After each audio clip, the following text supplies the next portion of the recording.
Welcome back. તો રાજ્યમાં હજુ પણ કમોસમી વરસાદનો ખતરો નથી ટળ્યો. આજે પણ રાજ્યના મોટા ભાગના જિલ્લાઓમાં વરસાદની આગાહી કરવામાં આવી છે. દક્ષિણ ગુજરાત અને સૌરાષ્ટ્રમાં ભારે પવન સાથે વરસાદની આગાહી આપવામાં આવી છે. સૌરાષ્ટ્રના દરિયાકાંઠાના વિસ્તારોમાં ભારે વરસાદ પડી શકે છે. મધ્ય ગુજરાતના જિલ્લાઓમાં પણ ધોધમાર વરસાદની સંભાવના વ્યક્ત કરાઈ છે. આ તરફ ઉત્તર ગુજરાતના જિલ્લાઓમાં છૂટાછવાયા વરસાદની શક્યતા રહેશે. 50 થી 60 કિલોમીટર પ્રતિ કલાકની ઝડપે પવન ફૂંકાઈ શકે છે.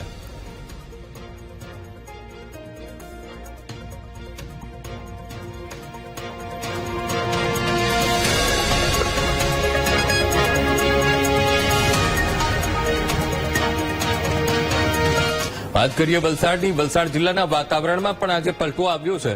વાપી અને આસપાસના વિસ્તારમાં વરસાદ વરસ્યો. વહેલી સવારના સમયે ગાજવીજ સાથે વરસાદ પડ્યો. વરસાદને લઈને રોડ રસ્તાઓ પર પાણી ફરી વળ્યા છે. કમોસમી વરસાદથી કેરીના પાકમાં નુકસાન જવાની ભીતિ સેવાઈ રહી છે. વલસાડમાં સવારથી જ વાતાવરણમાં પલટો. અમે આપને આ વલસાડના દ્રશ્યો બતાવી રહ્યા છીએ, જ્યાં શહેરમાં સવારથી જ વરસાદ પડી રહ્યો છે. ગાજવીજ સાથે વરસાદ ત્યાં વલસાડમાં પડી રહ્યો છે. તો આ મુદ્દે સંવાદદાતા માનવ ફોનલાઈન પર જોડાઈ ગયા છે. માનવ, વાપી વલસાડમાં સવારથી જ વરસાદી માહોલ, સવારથી જ ધોધમાર વરસાદ પડી રહ્યો છે. નીચાણવાળા વિસ્તારોની શું સ્થિતિ, ખેડૂતોની કેવી ચિંતા? માનવ. વલસાડ જિલ્લામાં પણ સવારથી જ વરસાદ વરસી રહ્યો છે. ખાસ કરીને વાપી વિસ્તારમાં વરસાદ પડ્યો છે. વાપીના આજુબાજુના વિસ્તારમાં વહેલી સવારે 5 વાગે એક જોરદાર કમોસમી માવઠું આવ્યું હતું ને જે રીતે કડાકા ભડાકા સાથે વરસાદ પડ્યો હતો. તો આ જે વરસાદ છે એ ખેતી માટે નુકસાનકારક છે, કારણ કે વલસાડ જિલ્લાની જે વલસાડી હાફૂસ અને કેસર કેરીનો પાક લેવાનો સમય થઈ ગયો છે. આ વખતે એમાં 10 થી 20% કેરી બચી હતી અને જે રીતે કમોસમી વરસાદ આવી રહ્યો છે તેને લઈને ક્યાંક ને ક્યાંક ખેડૂતોની ચિંતા વધારી રહી છે. અને હજી આવતા 5 દિવસ ભારે વરસાદની આગાહી છે, તેને લઈને ખેડૂતોમાં ભારે ચિંતા જોવા મળી રહી છે. જી અંકુર. જી બિલકુલ માનવ, સમગ્ર માહિતી સાથે જોડાવા બદલ આપનો આભાર.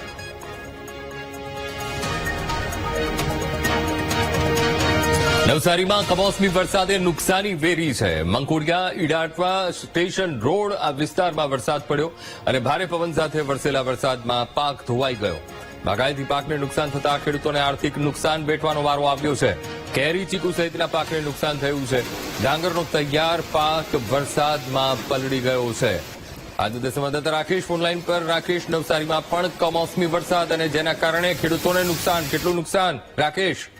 અંકુર, નવસારી જિલ્લામાં કમોસમી સાર્વત્રિક વરસાદ વરસ્યો છે, જેના કારણે ખેતી સાથે જોડાયેલા લોકોએ માથે હાથ દેવાનો વારો આવ્યો છે. કારણ કે અહીં બાગાયતનો બગીચો ગણવામાં આવે છે દક્ષિણ ગુજરાતને. દક્ષિણ ગુજરાતમાં કેરી અને ચીકુ મબલક પ્રમાણમાં થતા હોય છે. એ તમામ પાક હાલ આંબા પર હતો અને વરસાદ વરસવાની સાથે તમામ પાકને નુકસાનની ભીતિ સેવાઈ રહી છે. સાથે ચીકુને પણ નુકસાનની ભીતિ સેવાઈ રહી છે. ખાસ કરીને નવસારી જિલ્લામાં ડાંગરનો પાક પણ મબલક પ્રમાણમાં લેવાતો હોય છે.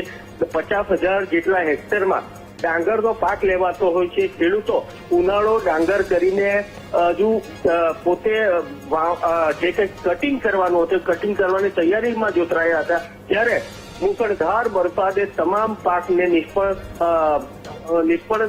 બનાવી દીધો છે. કારણ કે 50,000 હેક્ટરમાં જે ડાંગર થતું હોય છે, ખેડૂતો કેટલીક મહેનત કર્યા બાદ એક આફા લઈને બેઠા હોય છે કે ડાંગરનો ભાવ સારો આવશે, પરંતુ હાલ જે મોટી નુકસાની વેઠવાનો વારો આવે છે ત્યારે ખેડૂતો નાસીપાસ થયા છે અને સરકાર એમને રાહત પેકેજ જાહેર કરે એવી માંગણી કરવામાં આવી છે. સતત વરસાદ વરસવાના કારણે શહેરના નીચાણવાળા વિસ્તારમાં પાણી ભરાઈ ગયા હતા, તો કેટલીક જગ્યાએ વૃક્ષો ધરાશાયી થવાની ઘટના પણ બની હતી.